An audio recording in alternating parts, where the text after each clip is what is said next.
Mes chers compatriotes, par la grâce du Tout-Puissant, nous voici cette année encore pour commémorer le 47e anniversaire de l'accession de notre pays à la souveraineté nationale. L'occasion pour tous les Djiboutiens et toutes les Djiboutiennes de fêter dans la joie et la fierté la naissance de la République de Djibouti en tant que nation une et indivisible.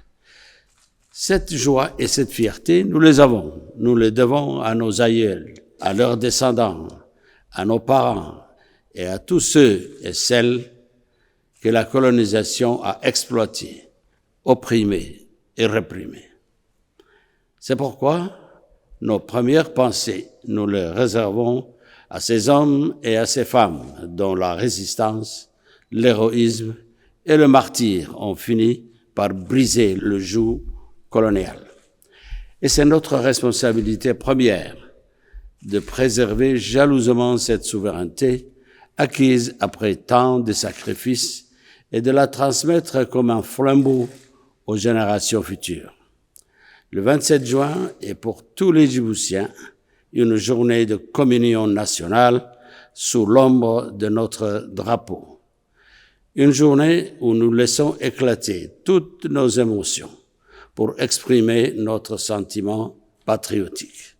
Ce 27 juin a été en même temps un aboutissement de la lutte pour notre émancipation et un point de départ pour le développement économique de notre jeune nation. Car la souveraineté politique de notre pays était la condition indispensable de son développement. Et depuis ce jour où les Djiboutiens ont pris en main leur destinée, ils ont fait preuve d'abnégation et de persévérance pour affirmer la communauté nationale. Ils ont surmonté ensemble tous les obstacles et toutes les épreuves. Ils ont commencé par déjouer tous les pronostics qui certifiaient que leur pays n'était pas viable. Ils ont fait de l'unité nationale un rempart infranchissable contre les démons des divisions communautaires. Ils ont enclenché un processus de développement inclusif par l'accès de tous à l'éducation et à la santé. Enfin, ils ont fait de leur pays un havre de paix, de progrès et de stabilité. Tous ces acquis et toutes ces réalisations nous permettent aujourd'hui d'envisager avec optimisme notre avenir et de nous dire, grâce à notre capacité de résilience, grâce à notre capacité d'anticipation, nous saurons faire front à toutes les adversités et à tous les défis lorsque la souveraineté de notre nation l'exige. Rendons hommage une fois de plus à ceux qui ont fait de la souveraineté nationale le combat de leur vie et en premier lieu au père de la nation, le président Hassan Gouled Abtidan, ainsi qu'à ses compagnons de lutte. Mes chers compatriotes, notre région est confrontée à des turbulences qui ont engendré une instabilité et qui ont impacté significativement les économies des pays concernés et même de la région. Djibouti ne peut pas être indifférent à cette situation. C'est pourquoi nous déployons tous nos efforts diplomatiques en mettant en œuvre nos offres de médiation pour pacifier notre région. J'ai eu l'occasion de le dire et je le redis ici encore, nos frères somaliens et éthiopiens doivent parvenir à résoudre leurs différends dans un cadre de négociation apaisé qui respecte les intérêts et la souveraineté des deux nations.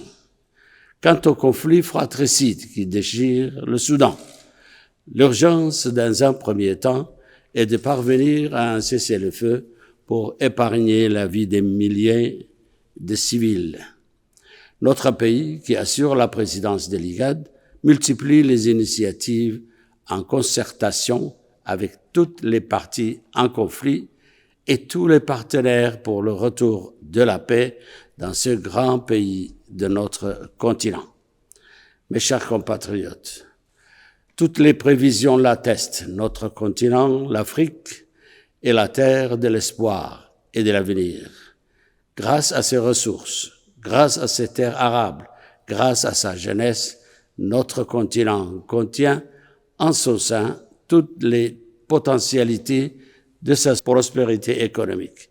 C'est parce qu'il faut à notre continent un leadership qui s'appuie sur une expérience et une compétence reconnues. Djibouti a pris la décision de présenter la candidature de son ministre des Affaires étrangères au poste de la présidence de la Commission de l'Union africaine. Nous pensons en effet qu'il faut donner à notre continent un nouvel élan pour réussir à faire taire les armes, pour réussir son intégration économique avec la ZLECAf, enfin pour réaliser les objectifs de l'agenda 2063. Nous pensons que notre ministre des Affaires étrangères a les qualités requises pour le job. Sa longue expérience de la diplomatie, son talent de négociateur et sa maîtrise des grands dossiers prioritaires du moment plaident en sa faveur. Mes chers compatriotes, en cette journée d'indépendance nationale, comment ne pas aborder la souffrance de nos frères palestiniens victimes d'une colonisation barbare? Cette colonisation, faite d'occupation, de spoliation, d'humiliation et de violence, perdure au mépris du droit international.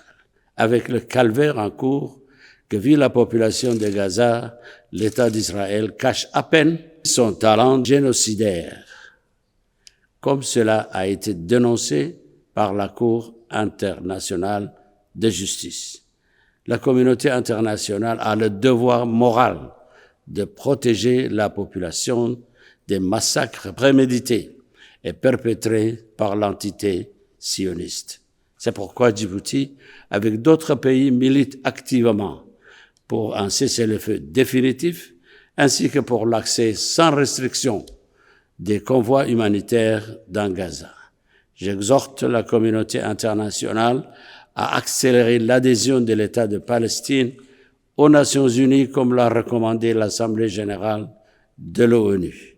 Enfin, nous réitérons la solution juste de deux États conformément au droit international. C'est la seule voie pour les Palestiniens de recouvrir leur souveraineté et de mettre fin à la colonisation et à l'occupation. Vive l'indépendance nationale, vive la République de Djibouti. Je vous remercie.